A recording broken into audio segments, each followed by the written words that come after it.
for me, living life so merrily. It's so easy, can't you see? Polka, polka, that's for me. Polka, polka, everyone come along. Welcome back to the Talk and Shoot podcast. Miguel Dorati here, and we're going to talk a little shoot. I'm going to fly solo today again, and we're going to talk a little bit about the boxing heavyweight division. We've been doing a couple of these podcasts about boxing's heavyweight division here as we head into the second half of 2015, and I've been harping on the point that it's experiencing a renaissance and that there's a lot of good boxing going on out there. And I think part of what lets you know that that's true is our ability to keep doing these podcasts, every couple of weeks or so. And there's always a lot of stuff going on, a lot of things and movement in the heavyweight division. So it's always been exciting this year to talk about here. Anyway, we're coming off a September 12th weekend here. It was a big weekend in England for the heavyweight division. You had promoter Ed Hearn rolling out Anthony Joshua again. Joshua, the Olympic gold medalist in 2012. He's British. He did it. He won the Olympic gold medal in London, so you can imagine that he's got an edge as far as celebrity and stuff over most boxers out there, especially in his hometown. He's been hooked up with promoter Ed Hearn, and Eddie Hearn is, he's a professional. He's been doing this for a long time. He knows how to bring along a fighter. At least he has his own formula for bringing along a fighter, and he's been working on bringing Joshua along relatively fast. He obviously made his debut after the Olympics in 2012. He's at 13-0 now. And this past weekend he was fighting for the British Commonwealth title and a WBC International title. So he's getting some gold in there in terms of, moving up the rankings. The Commonwealth title is part of the pecking order that the British guys use. He should be in line for a European title shot next, that sort of thing, before going for a world title. So the match was definitely important for that kind of,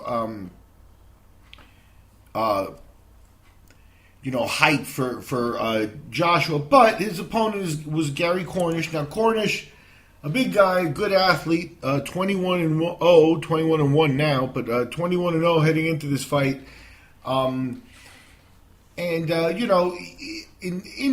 ring against a beast like Joshua, he makes it look decent. He's a young guy, still at 28, big, and he's got good movement and stuff, but he was not ready for Anthony Joshua this past weekend. Nothing on his resume really told you that he was. He faced a couple of guys with some winning records and stuff, but some guys, early on he'd been brought along with facing workhorses and guys, that are giving him ring time and things, but Gary Cornish just proved he wasn't on the level of Anthony Joshua, making Anthony Joshua obviously we've named him the number one heavyweight prospect going right now.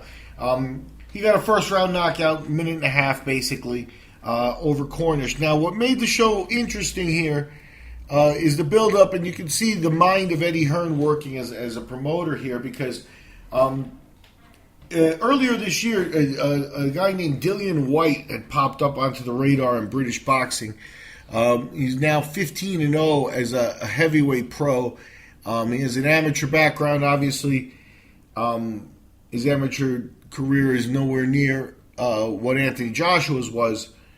But he does own a win over Joshua in the amateur ranks, and that's enough for Hearn to, try to set up a match here. And what this weekend was all about at the O2 Arena there in London for Hearn was setting up that future matchup, hopefully by December, with Anthony Joshua and Dillian Whyte, because what they did was they set up, and it is set up for December 12th, also at the O2 Arena, so the match, Hearn flows right in, and he's made the announcement already. But what you had, in terms of Whyte, was, and I find this interesting, because Whyte fought Brian Minto. Now, Minto, really a cruiserweight.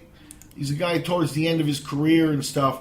But he's a guy who was 41-9, a very experienced fighter, heading into the fight. He's now 40 years old and stuff, and he weighed about 212 for this one, so he got knocked out in the third round by Dillian Whyte. But, if you have to weigh things, Whyte was more at risk facing Minto than Joshua was against Cornish in terms of just where they are boxing-wise and level. So promoter Ed Hearn really still putting kid gloves on Anthony Joshua's care here. He's going to pretend that the Dillian White fight is going to be a risk to Joshua. Dillian White will hopefully, hold up his end of the bargain and make it a challenge because Joshua really has not been tested at all, and it will be interesting to see if that comes along. If not, what that will do is that will leave Joshua, basically 15-0, and then where do you go from there? He will really need a step-up fight for his first fight of 2016. Dillian White, at the end of the day, I think, unless Dillian White is ready to step up and make a name for himself here with just a good performance against the guy who's been running people over, I don't put a lot of stock on that. He won in the amateurs, so he's a threat in the pros. They're very different games. White looks suited to the pro game, and he's big and strong, so we'll see if he can impact here or if this is, basically a cup of coffee for a lower-level fighter here at the top game while Joshua continues to rise. Anyway, that's what went down this past weekend here in the heavyweight ranks. I find that to be interesting because at the end of the day, before the end of 2016, I do expect Anthony Joshua to begin to impact on the world scene a little more and possibly be vying for a world title. And then now, when I talk about vying for a world title, we can talk about the next step up here. This is a new announcement, but this is not too long away from now. In September 26th, coming up here at the Legacy Arena in Birmingham, WBC World Champion Deontay Wilder is announced to be fighting Johan Duhaupas. Johan, 32-2, good record. Fighting out of France most of his career. I don't want to say lower level, but I'm going to have to say lower level here. Duhaupas coming off a win over Manuel Charr, majority decision. That's not a bad win. Charr recently been rated in the top 25 heavyweights in the world over the last couple of years, and that came this last April. That was a fast bounce back fight for him because he took Erkan Teper to a unanimous decision there back in March. So he bounced back immediately from a loss and the first loss of his career to take out Manuel Charr. That's not bad. And Erkan Teper, who's Erkan Teper? We're not sure about Erkan Teper yet. He's broken the top 20. He's 15-0, based out of Germany. He's coming off not only beating Duhaupas, but in his last outing, he made short work with David Price, and the British boxing scene produces some pretty high-level talent. Price, an Olympic bronze medalist who he experienced some adversity, losing to Tony Thompson a couple of times, but Price certainly saw himself or fancied himself impacting the world scene, and Erkan Teper knocked him senseless last July here, July 17th. So.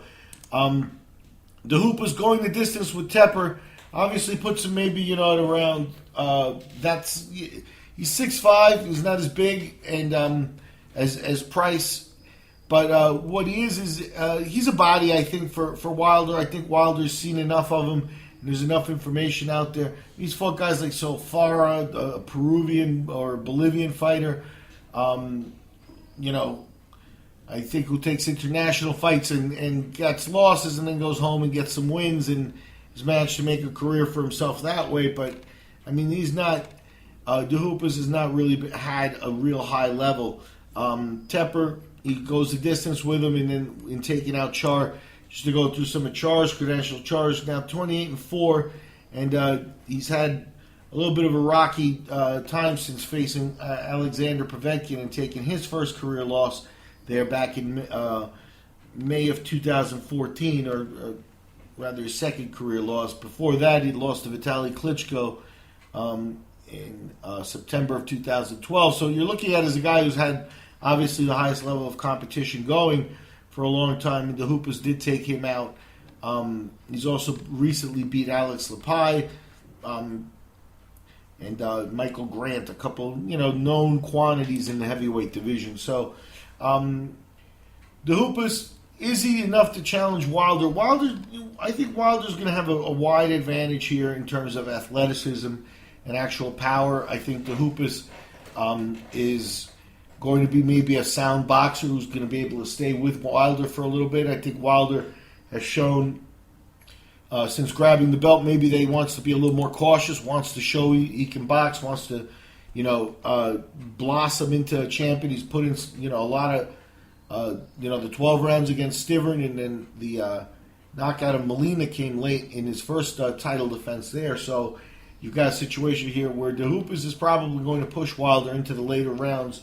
And Wilder's and his handlers, I think, must feel that he needs that. At the same time, I think the athleticism advantage will keep Wilder out of trouble against DeHoopas, and that he's not going to get caught there, which will put Wilder in a situation where he has to face, first, where he will have made 2 title defenses, and he's got the big mandatory waiting out there, and that's Alexander Povetkin. And now, Povetkin is a really dangerous fight for Wilder in terms of what people perceive as the skill level of the 2 fighters here.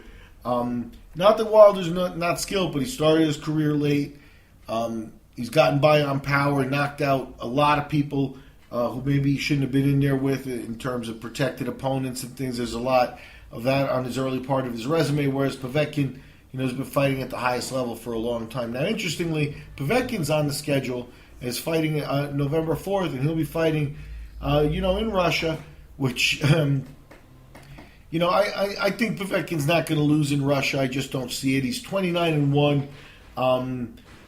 I think that the Russian boxing scene is one where there are big power players over there, and people with a lot of interest. There's some promoters that throw some big money around, and it's a different culture. They like what they like in terms of they booked Mickey Rourke, the actor, for a show, for a spectacle. They've been hiring Roy Jones. There are a few French fighters. Carlos Takam comes to mind. A couple of other people like that have been fighting frequently in Russia. So there's definitely a boxing scene there, but they're very Russian-centric, and they really don't make too many bones about it. I think that, going to Russia to fight Alexander Povetkin at this point is a tall order, because Povetkin is a guy who wants to get himself back in the title picture. Like I said, again, 29-1. He's a few years removed from his loss to Vladimir Klitschko. He didn't do well against Klitschko. It's not like people are screaming for the rematch, but he's slow. He's won against good opposition, and at some point he's going to make himself the next logical choice, the only person if he keeps winning. Now, what he is he's the mandatory for Deontay Wilder. Wilder's been working the system a little bit to not face Povetkin. Povetkin would really look to up his chances for a Klitschko rematch if he held this WBC belt. So what we can do is we can see Wilder hold on to his belt here at the end of September as he faces DeHoopas, and we will see Povetkin fight November 4th in Russia against Mariusz Wach. And you got to hand it to Povetkin in terms of, on paper, this is a good fight. Wach is 31-1. He's Polish.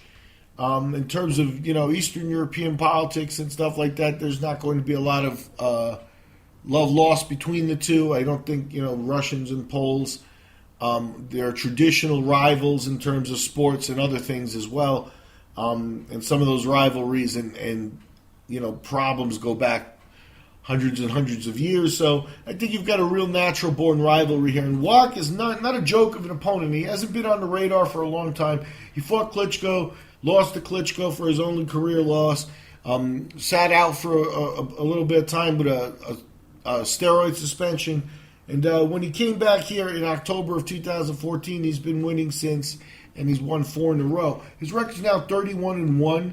He's still 35 years old, and he's big. He's one of those 6'8", heavyweights and stuff. He's slow and he can be hit, but he's tough. He went the full 12 rounds with Klitschko, and that says something because, at the end of the day, Klitschko's racked up, 50-plus KOs, and not a lot of people stay up with against Vladimir over the long haul. He lost quite handily on the cards there, I might add, so it's not like he doesn't have some holes in his game, and that's where Povetkin is. Even though he's a smaller guy, is going to be expected to be able to handle what our friend Mariusz Wach is going to do. In terms of what the books see, I think that the books do have they're not looking at that fight yet, but I'm pretty sure that Povetkin is going to come in as the favorite there. Just to step back a little bit, getting back to the Deontay Wilder-Johan De Hoopas fight, you've got Wilder a minus 2,600 favorite, with De Hoopas paying back plus 1,200. So as you can see, almost ridiculous odds there. For Wilder, and De Hoopas is not expected to be the guy that takes the belt from him. So we'll see how it goes. And also you got Wilder there with some home cooking. I think, he's a guy who should be able to generate that type of publicity and fervor in his local crowd and stuff. He's got the kind of charisma that's needed and stuff. And I think De Hoopas is a nice choice for his next opponent in terms of, keeping him protected and stuff. But what else do we have on the heavyweight picture? Of course, obviously, moving on to October, which is coming up, we still got the Tyson Fury, Vladimir Klitschko fight. Everything's holding tight there. And that one is definitely turning into an interesting fight for people to look at here, because what you got is you got a situation where Klitschko's at minus 475 favorite, and you got Fury at plus 380. And, Klitschko sometimes comes in with a lot wider odds than this. So there is some people that think Fury maybe with his size, and the fact is that Fury's, he's made a real attempt at crafting himself into a real boxer in the last few years. He was set to fight David Haye. When those fights fell apart, he spent some time inactive.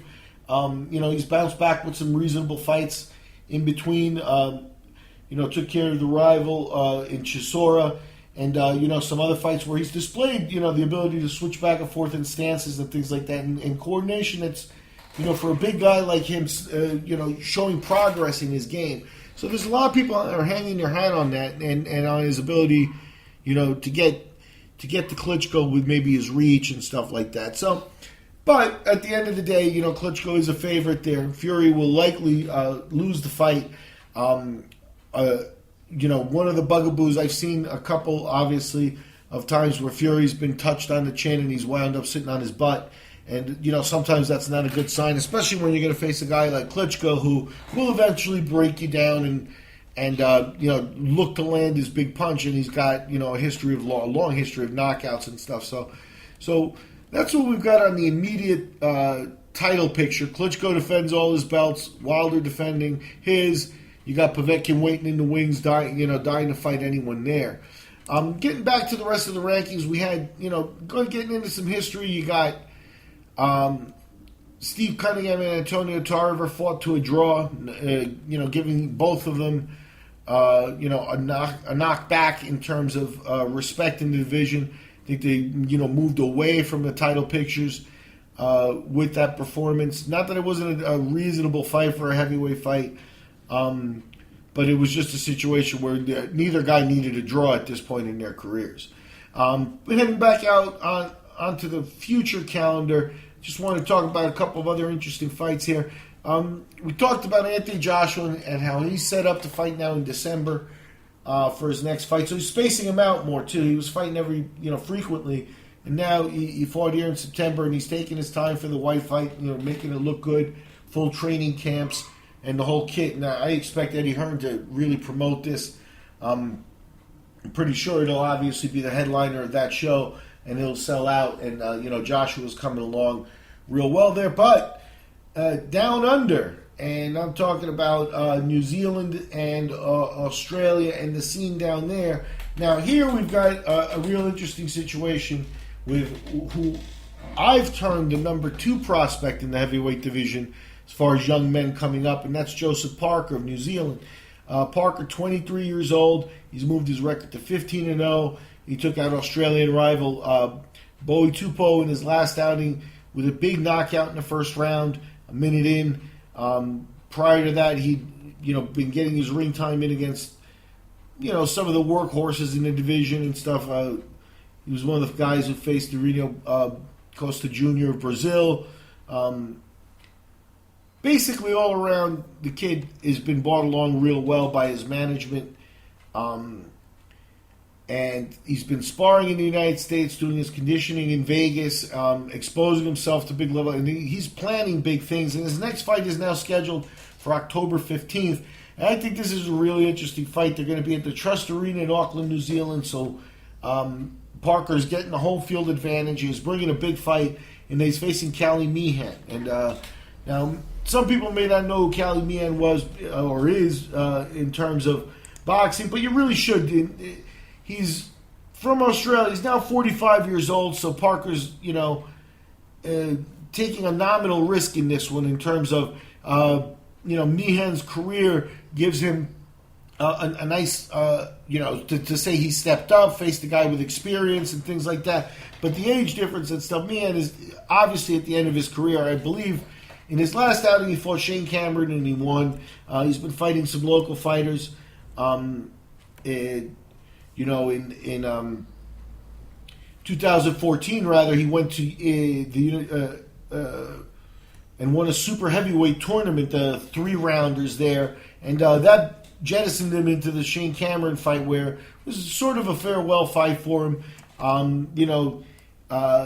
The Meehan, 42-5 overall. He fought Ruslan Chagayev in a heavyweight title eliminator at the peak of his career a few years back.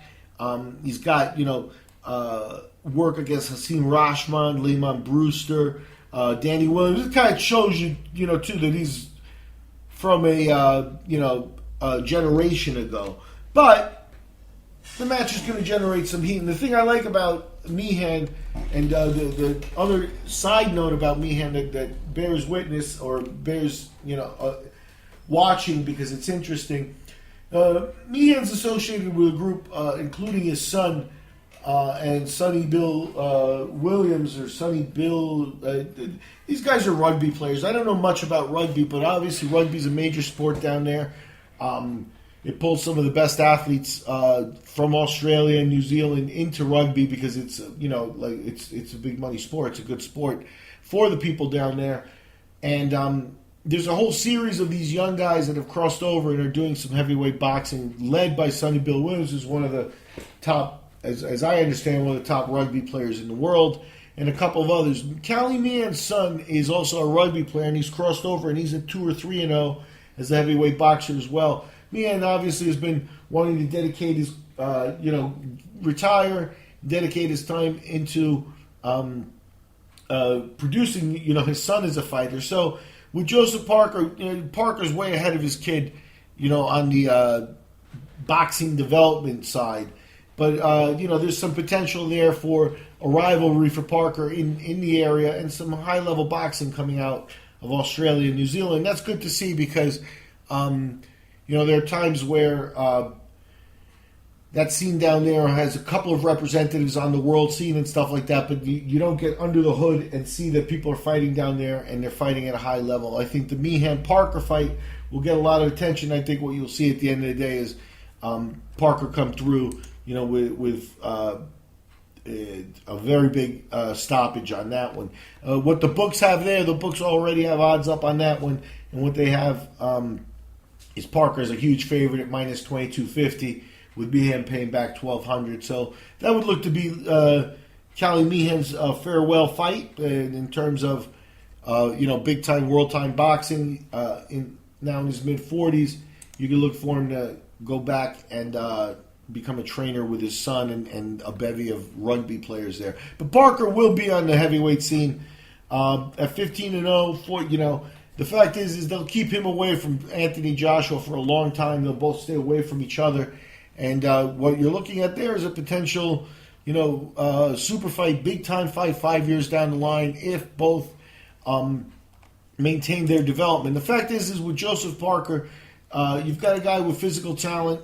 You've got a guy who knows what he's doing in terms of looking for, nutrition and changing all the levels. And he's managed by Kevin Barry. Now, I mentioned this in a couple of the other podcasts when I talk about Parker, but I think it bears remembering, and it shows how threads and ties throughout the history of boxing always apply. Kevin Barry is best known as a silver medalist in the Olympics, and it was against Kevin Barry that Evander Holyfield was disqualified for throwing a late blow or a blow of a downed opponent or something like that. But Evander Holyfield is a bronze medalist and obviously a Hall of Fame boxer, but he's a bronze medalist who, did not make the gold medal fight because he was disqualified against Kevin Barry. Barry did not fight in the gold medal fight because of the trauma sustained, from the Holyfield hit. So Barry is a silver medalist, and Barry never went on to fight pro. He became a trainer almost instantly, and he's been associated with, some of the best boxers coming out from down in New Zealand and the area for a long time. Barry's earned that type of respect, and what he has here is Parker is his protege. Parker is his baby project. I think he found him obviously early on in Parker's career and felt that he found a diamond in the rough, a real gem there. And Kevin Barry versus Eddie Hearn, you got two shrewd operators in the boxing game, long-time international presences. Like I said, Barry's been associated with some of the best fighters from down there, including the likes of David Tua, Big Brian Minto, and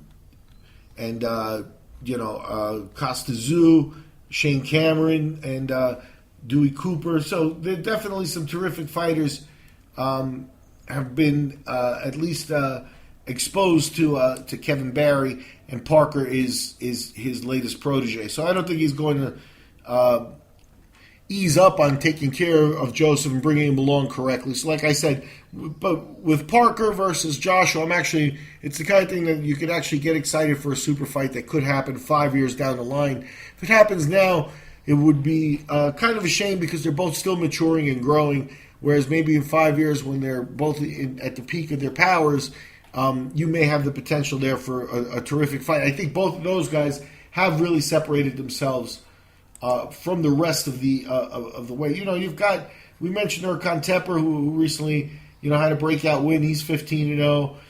You've got a couple of other Polish fighters besides Wach, such as Artur Szpilka, that are coming along out of there and stuff like that. But I think that in terms of potential, you really have to separate Anthony Joshua and Joseph Parker away from the rest of it. Now, heading back in. Staying down under, let's stay down under and talk about Lucas Browne, because I like Lucas Browne. Lucas Browne is a guy I want to see do well, because I think he's the kind of rugged, tough guy that likes to fight, that is just kind of entertaining to watch. He's 23-0, and he just fought here on August 14th against Julius Long, and frankly, he did not look good. And it's a shame because he'd been pushing he fought last November against Chauncey Welliver, and Welliver, now fighting as a 300-pounder does not look good. But Lucas was 22-0 and making some noise about trying to step up into an international fight, a big money fight, even a championship fight. Browne has dabbled in MMA. It kind of shows his mindset in terms of fighting and stuff. I think he likes to fight, and I think that type of mindset can be entertaining. So, like enough said, I'm a Lucas Browne fan, but I'm disappointed that he did not look good against Julius Long. Long, another big guy, 275 coming into this fight, and Lucas worked into the 9th round before taking him out there at the very end. So it's a situation where Browne is probably going to have to get back on his horse and be active here. He kind of sat and waited, looking for a big fight, maybe trying to run his mouth a little bit or get himself into the hype and talk at the upper echelons of the weight class. He didn't do himself any favors, unfortunately, in this last fight, and he's still hovering just outside of the top 20 in terms of the rankings and stuff there. So what you got there is you got somebody there who still needs to do a lot of work. Another guy that you're going to hear about that hasn't booked another fight yet, but also maybe Robert Helenius versus Lucas Browne would be a fight that, if boxing was made, had matchmakers that were pure, this would be a match that they could look into. Now, you got Lucas Browne at 23-0. You got Robert Helenius at 21-0, but both of them are struggling to define themselves and take that next leap. Wach has been, was a prospect who was getting himself, Helenius rather. Helenius was a prospect out of Finland who's been getting himself into the top of the rankings, gotten himself into 15, 16 wins in a row, took on a step up in competition where he faced Samuel Peter and knocked him out. He faced Russian Sergey Lakovich and knocked him out. He faced Derek Chisora and won a split decision, etc., etc. So he was getting himself, by the end of 2011, he had built himself up into, a rated heavyweight and somebody to keep an eye on. And then the wheels have basically come off his career. He fought once in 2012. He beat Sherman Williams. He fought once in 2013. He beat British veteran Michael Sprott. And since then, he's made a little bit of a comeback. He took all of 2014 off. Now you got 2015. He's fought twice so far this year in 6 and 8 round bouts. So he's still looking to get his feet wet and back. But when you look at a resume with wins over Chisora, Likovich, Peter, he's already tasted better competition than he's been fighting now. And it would be interesting to see him face someone like Lucas Browne. It's never going to happen because boxing doesn't work that way. But it's the kind of thing where if you have a worldwide perspective on things, guys like that who really need a step-up fight to define themselves. He's not going to get himself a higher profile. And I don't think Lucas Browne is either.